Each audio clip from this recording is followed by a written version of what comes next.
Eh non mais je te jure, on s'entend trop bien avec Erwan. Ah, c'est super, comment ça? Ben genre, en plein rendez-vous, je lui sors hey, ton site sur la Bretagne, il a quand même un super nom de dolmen. Hey. Nom de dolmen. Comme un nom de domaine. Ouais, je l'ai, hein. Tu comprends? On va retourner travailler? Allez, générique.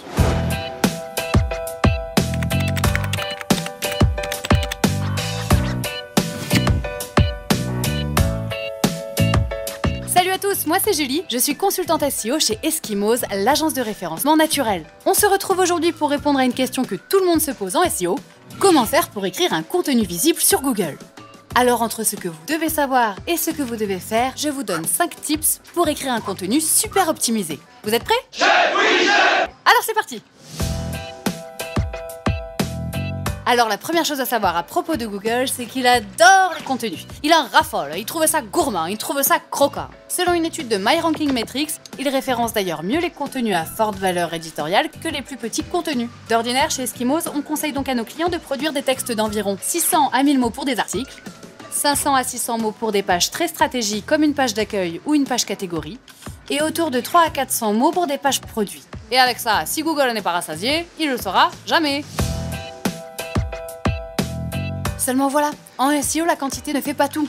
Pour être référencé sur Google, il faut avant tout donner un axe à son contenu. Et le moyen le plus simple de ressortir sur Google s'explique en une règle, la règle des 1%.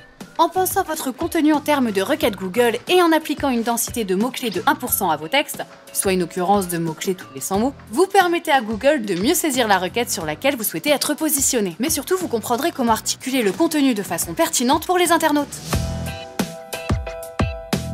Une fois que vous avez votre mot-clé en tête et que vous avez bien saisi l'importance de la densité de mots-clés, vous pouvez passer à la rédaction des petites chouchoutes de notre ami Google, les balises. Vous le savez sans doute, mais quand on parle de balises, on parle à la fois des balises méta et des balises HN. Les balises méta sont les balises que l'on retrouve dans les SERP, les résultats Google, la title et la description. Les balises HN, elles, sont celles que l'on retrouve au cœur du contenu ou de l'article.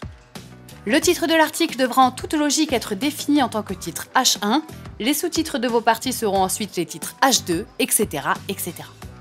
Notre conseil pour que Google s'attarde sur vos contenus, c'est d'utiliser la forme interrogative dans les titres HN. Il faut savoir que Google adore les recherches informationnelles, et s'il considère que votre contenu apporte une réponse pertinente, cela peut être l'occasion d'aller chercher la position 0.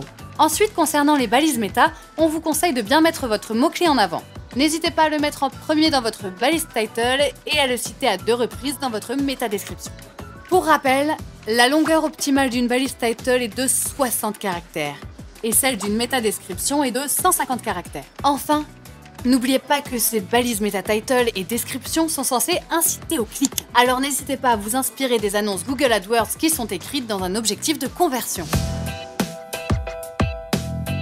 Bon, depuis tout à l'heure, on parle d'optimisation sémantique, de mots-clés à positionner, de balises à optimiser, mais vous devez vous poser la question à 5 milliards. C'est quoi le meilleur mot-clé pour me positionner? Il n'y a pas de réponse à cette question. Et ouais, tout est un travail d'analyse et d'étude en fonction de votre offre, des personnes que vous souhaitez cibler, de votre zone de chalandise, etc. Pour trouver des suggestions de mots-clés pertinentes, il existe des outils gratuits et accessibles à tous. On peut notamment citer Ubersuggest qui recoupe les suggestions Google Keyword Planner et Google Suggest, mais aussi Answer the Public et SEO Quantum qui permettent de trouver des axes afin de construire son plan d'article. De notre côté chez Eskimos, on donne à nos clients accès à un outil interne qui permet de tester la fiabilité de leur texte d'un point de vue SEO. Et enfin, pour construire un contenu SEO de qualité, il ne faut pas oublier d'écrire pour les internautes et pas uniquement pour les moteurs de recherche. Ça peut paraître paradoxal, mais Google l'a bien compris. Il aime mettre en avant des articles bien structurés et au contenu pertinent. Il ne s'agit pas d'écrire de gros blocs de texte indigestes, mais bien de structurer votre contenu avec des listes à puces, des images, des infographies et pourquoi pas des vidéos. N'hésitez pas également à ajouter des liens internes vers d'autres pages de votre site et à ajouter quelques liens externes vers des sources fiables.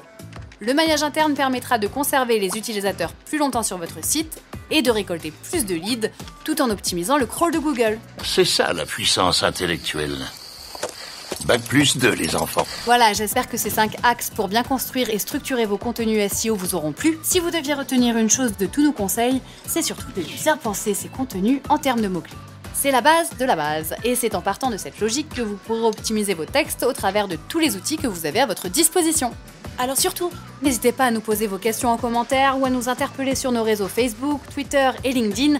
On tente de répondre à un maximum d'entre vous, promis. N'oubliez pas de mettre un pouce bleu et de vous abonner si ce n'est pas déjà fait. On vous prépare plein d'autres surprises pour la suite, alors restez connectés, à très vite!